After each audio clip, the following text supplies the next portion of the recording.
Hey, welcome back YouTube. It's Derek again from WCC, back here with the news for BSF Antwerp that happened on the weekend. We're going to be discussing again what topped and the deck lists to come with it. And feel free to follow me on my socials. My social will be in the description below. And yeah, big shout outs to Fuzzy Paradox and Yellow Card Vanguard for the info. Yellow Card Vanguard pretty much giving us all the info, including deck log lists. Which is amazing, and then Fuzzy again for the amazing pie charts. All right, all the socials will be in the description, so we're gonna get into this real quick. All right, so day one for BSF Antwerp, all right, was premium. Now, I think if I'm not mistaken, these events were cut to top 4 due to the capped numbers.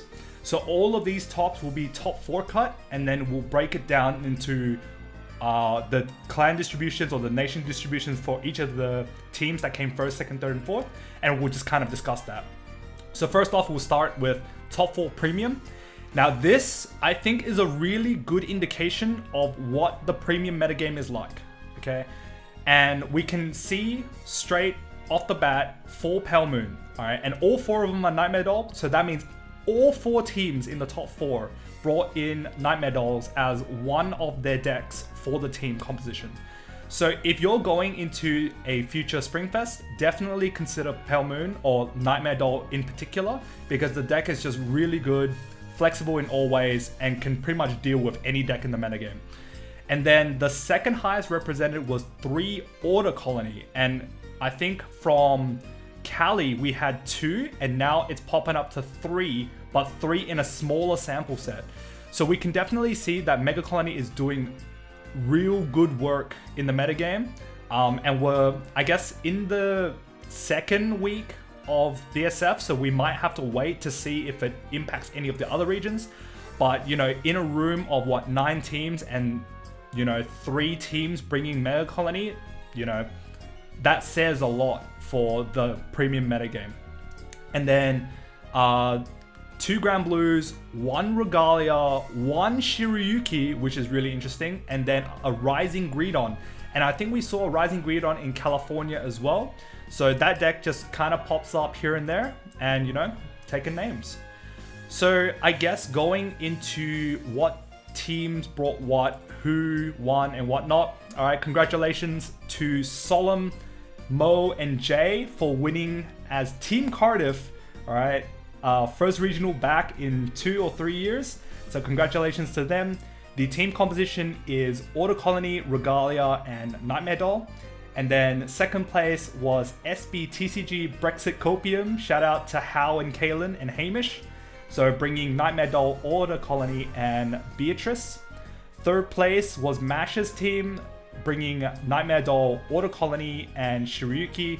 And then fourth place is Blue Lock with Nightmare Doll, Rising Greedon, and I think that was Surreal, and then Beatrice. So we can definitely see that Nightmare Doll is doing so much work in the premium metagame that it's kind of wrong to not bring it. Well, actually, that's correct. Yeah, so it's wrong to not bring it. So I definitely think Nightmare Doll is like a very staple pick for your premium composition. And then following from that, Order Colony, and we can definitely see that, you know, the first 3 teams did bring Order Colony, so, you know, definitely something to consider. And then Grand Blue, even in a metagame where, you know, Order Colony is prevalent, it's still taken its tops. And then we have, you know, our one-offs here and there, such as Regalia, Shiryuki, and Rising Greedon. You know, those decks are good, and, you know, if we end up chopping off like Nightmare Doll and Order Colony from the metagame, we might actually see more of these decks prevail bigger in terms of sample size. So yeah, congratulations to all the teams that topped premium. So on the same day, we also had standard. So this is also cut to top 4. I think there were like 19 or 22 teams. So top 4 for standard, and this one is really hard to kind of gauge what is the metagame for standard, like in comparison to what Cali was. So this one had 2 Bastion, 2 Gravidia, 2 Seraph Snow, 2 Magnolia, 1 Nirvana, 1 Flagberg, 1 Lorona Roll, and 1 Zorga. One thing to take out of this pie chart is that you can definitely see the widespread of decks that, you know, you can consider bringing into a BSF, right? So it's not going to always be Magnolia. It's not going to always be Gravidia. It's not going to always be Barrow. And it's surprising because I don't actually see Barrow Magnus here either. So, you know, the likes of Bastion, the likes of Gravidia, you know, your Seraphs, your Magnolias, you know, all these decks are very considerable picks to bring into Springfest. So not to say that, you know, if you can't find a Magnolia, you know, bring a Bastion or bring a Gravidia. It's completely fine. So it just shows the diversity in the format. And then going into the teams that top. So congratulations to BZHRPZ, who brought Gravidia, Seraph, and Magnolia. Second team was Nirvana, Bastion, Gravidia. Third team was Bastion, Seraph, and Magnolia. And then fourth team, which is a wacky composition, Flagberg, Loronero, and Zorga. So yeah, like pretty much feel what deck is good for you, bring it to BSF, have a good time. And you know, most of the set 4 decks, and even going into set 5, you know, you have your additions of Tamayura and Tegra. So these decks will still be prevalent in the metagame.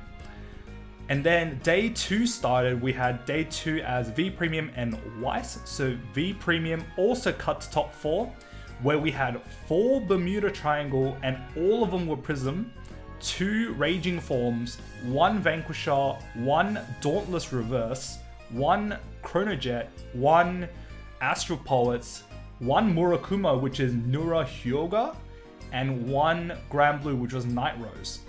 So you can already see with the restrictions, Prism is still dominating, which is really, well, actually, it's not really surprising. It's pretty, you know, as expected. Well, at least from my point of view, right? I expected that Bermuda would still be prevalent because the ban list didn't really do too much, and you can definitely see it here. Like, all the teams brought Prism, and you know, it's taken names. So congratulations again to the back-to-back day-to-day champions, Mo, Solemn, and Jay again.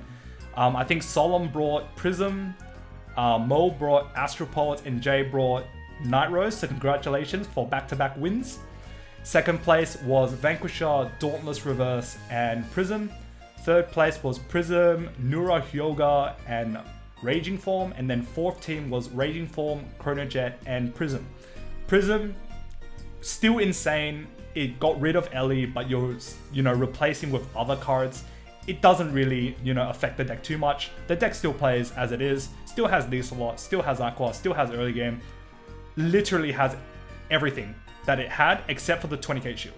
So, you know, the deck is just still strong in its advantage game. Yeah, and I think it's definitely a deck that you have to consider in every composition for your V Premium teams going into BSF.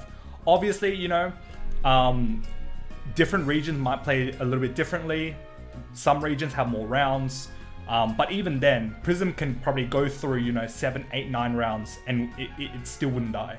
So definitely want to see Prism dominating in the future BSFs. But yeah, and I think with these, we also see deck lists as well. So I'm just going to switch real quick to the deck lists. All right, so we have a few deck lists. And we're just going to go through briefly. We'll start with Premium and then go from Premium to Standard, then to V Premium. So fourth place team brought Night Rose. So Night Rose, very similar to Solemn's BRO list, playing the Night Mist, Bells, Urgulas, you know, very teched out deck. Nothing more to say there. And then this was the Rising Greedon deck. I think I have to play it around with this a little bit more. But yeah, this is a deck that popped up in Cali as well. So congrats to Cyril for topping with this deck. And then the third deck was Nightmare Doll. Pretty self-explanatory, don't need to say any more about this. I think this has been said over the internet too many times. And then the third place team was Shiryuki. So Shiryuki is actually a really, pretty much a sleeper deck. I think this deck has a lot of potential, but I think there needs to be a little bit more to the deck to make it a consistently good deck like Nightmare Doll or Auto Colony is. So definitely something to, I guess, test against and to kind of figure out. But yeah, this is a really good deck, so congratulations to whoever used that. Order Colony, yeah, nothing to say there. I think Order Colony has been popping up on the internet too many times. Yeah, that's Order Colony. And then Nightmare Doll again, it's pretty stock standard. And then second team was Hal's team. So Hal played Night Rose, well, Beatrice, sorry. And then Order Colony was played by Hamish, I think. And then Kaylin played Nightmare Doll. Still pretty stock standard stuff. And then Jay, first place team, coming in with Nightmare Doll. And then Regalia, so Mo's Regalia list. And this list is slightly different from your, traditional list with like the Hammerers and the Thruds. This one opted to run the Denial Griffin as well as Gleipnir. And from what I've heard is that this deck is a little bit more stable. Plays 12 crit instead of 4 draw 8 crit. And opting for the PG slot as a Regalia slot, which is pretty interesting. And I think this deck is really good. Very well thought out, but it's Mo. Mo's the Genesis god, so definitely leave it to him to bring a spicy deck like this. And then Solemn playing his Order Colony deck, so yeah. All the deck codes will be in the images on Fuzzy Paradox's pie charts, so you can definitely check them out there. And then jumping to standard, we have Zorga. Nothing to say about Zorga, nothing too spicy, still regular trigger lineups. And then Lorana Roll, still good without the set 2 support, which is, it doesn't really affect this deck too much. I think it affects more of Kyrie and Black Wings. But yeah, Lorana Roll, I guess, just gets additional draw triggers. And then Flagberg. So I think we saw a Flagberg in WGP, which ran very obscure trigger lineups, but this one just, running all the good stuff, 4 heals, 4 nulls, nothing out of the ordinary. So yeah, congratulations to that team with that team composition. Magnolia, as it is, I guess running the 1 Deer, and then their other team mate playing Seraph, pretty cool. And then this one played Bastion. So this Bastion was not the WGP list, which ran the Dark Strain. So opting for the order, the boosting order, which is, pretty interesting. I think I've shifted to go to the Dark Strain side just because, you build a board and it's pretty easy to just Soul Blast 2 because, the only other card that you use Soul for is Alden. So yeah, interesting list for Bastion. And then Gravidia, pure Gravidia, not Gravidia World. So yeah, nothing more to say there. And then I think this is the first place team also opting for the boosting order instead of Dark Strain. And then Nirvana, I heard this Nirvana went undefeated in Swiss and potentially top cut as well. So yeah, congratulations. Great job on, going for such a long run and undefeated with Nirvana. It's pretty crazy. And then Magnolia list, no Deer, playing Elenia, maybe for a little bit of early game, plays the Wild Intelligence instead of the Regurgitation. Yep, pretty simple, self-explanatory. And then a Prison list, running the 1 order to deal with NPICs. And then, yeah, everything else seems pretty good. Plays the 1 Rearguard PG. I think it's for versing Magnolia if it ever calls the Gabreg. So you can just, guard with this, Soul Plus 1, and the PGs. And then the last deck is the Gravidia. Gravidia is pure Gravidia, not World. So yeah, that's that. And then jumping to V Premium. So 4th place brought Prism. This one played 2 Nectaria. I think replaced the Ellies with the Radkas, and everything else kind of stayed the same.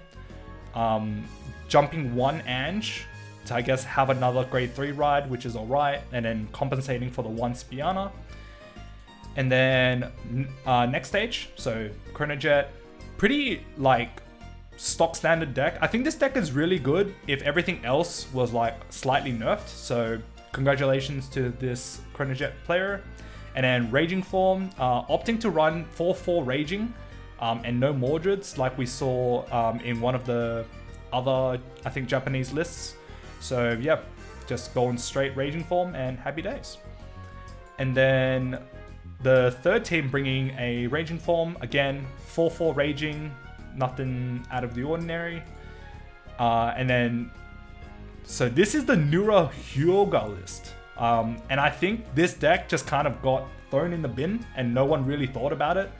And then, yeah, just randomly popped up. No one knows what this card does. And then, yeah, cashed in names, happy days. So congratulations. Like, props to this guy, whoever ran this. Congratulations on topping with Nura. And then Prism. Nothing crazy here, just playing the Potter Duality Seria, Nikita, and yeah, pretty good stuff. And then second place, a Prism list, standard Prism list, and then Dauntless Reverse. So Dauntless Reverse, I think, is one of the decks that is kind of lurking, not really making a huge meta presence, but it's still kind of there. So definitely a deck that isn't really solved yet, but can definitely impact the metagame. So congratulations to this Dauntless player. And then Vanquisher. So Vanquisher, this Vanquisher didn't run the book. So this is just pure Vanquisher. I feel that playing the book Vanquisher is really good. But maybe that's just me and my testing. But yeah, congratulations to this guy. And he plays the grade 2 PR, I think, that opponent draws and binds or something, which is pretty interesting. I guess also it becomes a 10k shield, which is quite useful, and then a 14k beater. Pretty cool. And then Solemn's team, so Jay playing Night Rose, pretty standard Night Rose, and then Mo with Astral Poets. Sell me your Springfest Uranus promos. Yeah, man, I think he's looking for 2 more, so if you guys want to sell it to him. And then Solemn with Prism, pretty greedy, playing the Highlander stuff, Pearl Sisters, bunch of like one-offs here and there, pretty greedy, but you know, gotta be greedy to win. But yeah, that's pretty much it for BSF Antwerp. I will be covering BSF Chicago and BSF Germany coming up this weekend, so that will be a huge video. And if you guys haven't seen my BSF Cali video, it's in my channel. I'll probably put a link somewhere on the screen here, and then probably in the description as well. So yeah, feel free to watch that to, I guess, catch up on the metagame on what is, you know, happening around the world and in BSF. Remember to like, comment, subscribe. Let me know your thoughts in the comments down below. What topped this weekend, how it all went down, if you had a good time at BSF Antwerp, what you guys expect for the next weekend. And yeah, that's pretty much it for me today. Thank you so much for watching. See you guys next week for the recap on Germany and Chicago. Peace.